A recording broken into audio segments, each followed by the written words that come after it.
Hey there, Squirrel Army. How's it going today? We are discussing You can join the Squirrel Army by subscribing. the fact that you should take people's advice with a pinch of salt.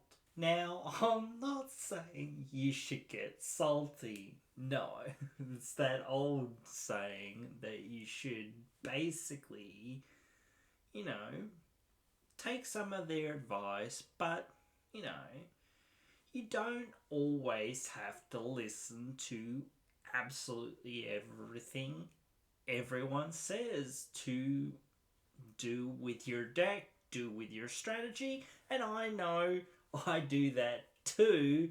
Here, I'm even giving you the advice to say take people's advice with a grain of salt while I'm giving you advice about taking people's advice with a grain of salt. So it's a little bit crazy there, but this is something us creators do here on YouTube and whatnot. So we do that, and those people that have been here for a while and playing this format for a while, we kind of know what's going on with the format. And maybe I'm not the best at knowing everything that's going on with the format, but I have a pretty good idea of a lot of the stuff, and I do know how it is to play in the modern world of EDH. So, and I think a few people do, need that advice sometimes. And hey, I've got this YouTube channel and I want to do stuff about EDH, so hey, I want to give my advice. But again, I think I said something similar to this before, but you guys don't have to listen to what I say. You can take whatever I say and just go, oh, okay, cool. You know, that's what you think, or that's your idea, or that's your perspective on this. And again, you've got to take some of this advice as it's generic advice for the most part. Some of it's not gonna work for specific decks. Like I said in a couple of videos here, like going, is this card good? How good is it? It's not very good for the most part. I think even on the recent deck tech that we did on the new Orzhov Commander, I can't remember the name of it right now. Oh, I probably won't remember it all. Um, but anyway, that new commander where you're enchanting your opponent's stuff with auras and stuff, usually I don't think auras are very good. You know, sometimes pacifisming your opponent's stuff can be okay, but for the most part, I don't think it's as good as Swords to Plowshares in your opponent's thing. So I don't see the value in it. But for a deck that wants to enchant your opponent's stuff or whatever, then there is a reason for it. And again, in aura decks, there is a reason for those auras. But again, if you're looking at saying, well, you know, in general, or in, perhaps a Voltron style deck or whatever, you're still taking this thing, whatever you're trying to do, however you're trying to win, and you need to look at it. And I need to look at it sometimes. Sometimes I need people's advice or a different perspective, even if I think they're 1,000% wrong. I go, well, I'm listening, but I know this advice doesn't actually really apply, but I've heard what you've had to say to an extent about this. And some people are better, like authorities. It does depend on what kind of level you're at or whatever in the format, because if you're talking about CDH, then that's a known quantity for the most part. And there's not much, give and take for the most part for that part of the format. You either are playing a CDH, level 9 point whatever deck, or you're not. You're either playing the set list that it's meant to be, or you're just doing some janky version of it because, I don't know, you want to make a janky version, or you think you know better, or something. I don't know. It depends. A lot of people fall into different traps. But anyway, the main point is if somebody is giving you advice, it isn't bad to listen to it, but again, you can only listen to so much of that advice. Hey, I'm giving you this advice to listen to the advice less, but hey, again, it's one of those things. You can hear people out or hear people's different opinions on things, but still, you can't always, come to a consensus on, everything. The format is a very fluid thing, and it depends on what you're doing and what your deck's up to. Like, there's that Gruul Manadork deck. That's a very strange deck, and it's doing something fairly specific. And it wants to run as many Manadorks as possible. I have the Simic Manadorks deck effectively, which turns all your stuff into Manadorks. You still want to run some Manadorks because, again, you want to ramp into your commander, and later on they'll probably be alright, or at least tap for additional mana, basically being Birds of Paradise with vigilance, or with not with flying, but still.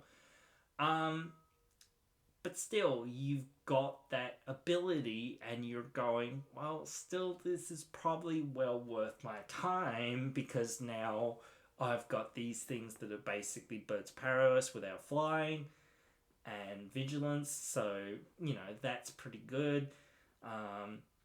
And when you do have something that is pretty decent, and you're thinking about whether you put it in, it is nice to have that other person or sometimes that other voice to take that bit of stuff from. But sometimes you just see it in a list, see it in a video, top, things you should put in your deck, whatever. Or whatever it is. And it's one of those things that you go, well, do I want to put this in my deck? And it does come down to a lot of that stuff of going, let's debate this, let's figure this out. Is it better than any of the other cards that are in my deck? Maybe it's better than a card that's in my deck. Okay. But is there anything better than that? Because, let's take, for instance, Eternal Witness. Pretty decent card, was very highly played in the format for a while. I think it's fallen off, and I think it's not that amazing. It's not terrible, but it does depend. Like, if you're in a Blink deck with it, it's freaking amazing. Or a Reanimate deck, then it's really good. But just generically, I don't think it's that amazing. Yes, if you want to get instant sorceries back, then you might be. But with almost any other permanent, it's not that amazing. I don't think. There are other things out there. And I do think that especially the top one is creatures. So again, it does depend on what colours you're in. But obviously you're starting in green, so there are a few other options out there that you can recur creatures with, like the Persist artifact, giving all your stuff Persist and returning them from dying. just with a -1 and -1 counter.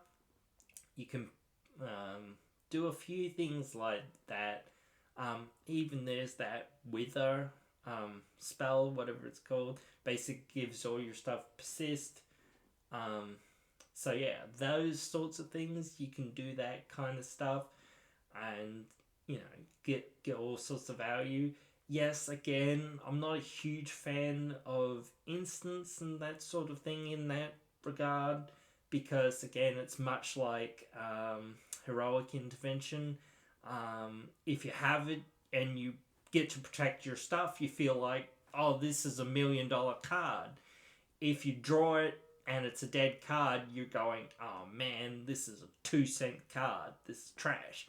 You know, so it's really good when it's really good, but when it's not doing something, it's just a card in your hand that you're going, man, I wish I could get rid of this thing. I wish it had cycling or something else, because you're just sitting there going, man, I can't do anything with this card because it's not proactive, and I don't know if my opponents are going to play a board wipe. And what if they play Toxic Deluge? Or what if they play one of the spells that exiles everything? Or, you know, Cyclonic Rift or something like that. So those spells get around this sort of thing. So it's just like, well, shit. So it doesn't work against some of the most or more popular sort of wraths in the format nowadays. So it's just like, again, taking that little bit of advice that someone might give you to run heroic intervention and going, well, yeah, it can be good, but am I actually going to play it?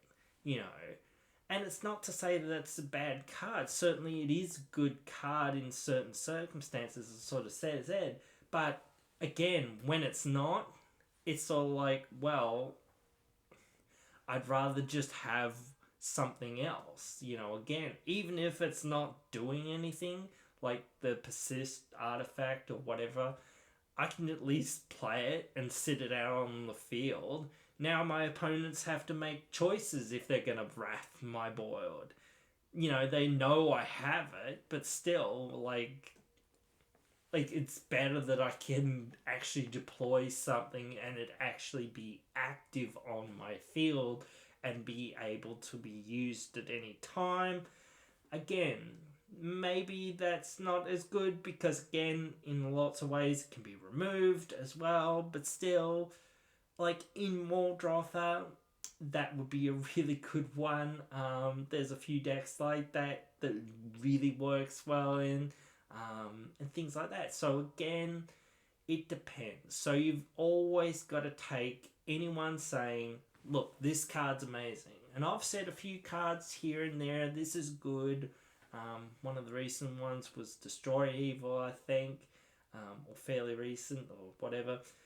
But anyway, I said that one's pretty good. But if you're in some sort of like pacifism deck, then of course it's not that amazing to that extent, because hey, you want to run as many of those sort of pacifism style effects that you can, because that's what your deck's relying on. So in that circumstance, you don't want to do that unless, of course, you're playing against somebody else who's playing a pacifism deck, so that you can actually get your commander or whatever else out from underneath the box effectively.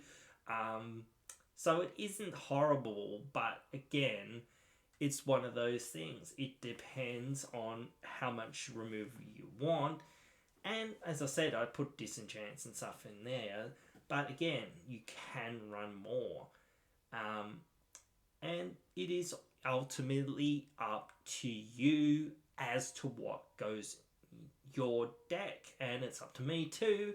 But I make those deliberations.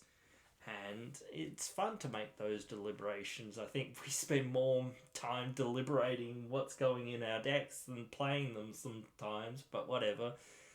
That's the fun of it sometimes as well, and I might do something on that in another video. But Also, when you're giving advice to people, or if you are like I do sometimes, you've got to have that in your mind as well, that people will take the advice that you give them with a grain of salt, and sometimes it takes a while for people to realize you're right or wrong, and for them to process what you've kind of told them and actually figure it out from themselves.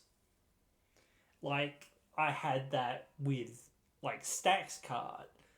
I used to not like Stacks very much, or taxes and whatnot very much, but now I've kind of changed my mind on how good taxes are. Well, not how good they are, but how, like, you can play a few of them and not be too gross with it. Anyway, guys, as I sort of say, that is pretty much it for this one, because I'll just be mostly repeating myself for the most part. But anyway, you can let me know what you think. Write thoughts down there in the comments below. Hope you will join me again in the next one.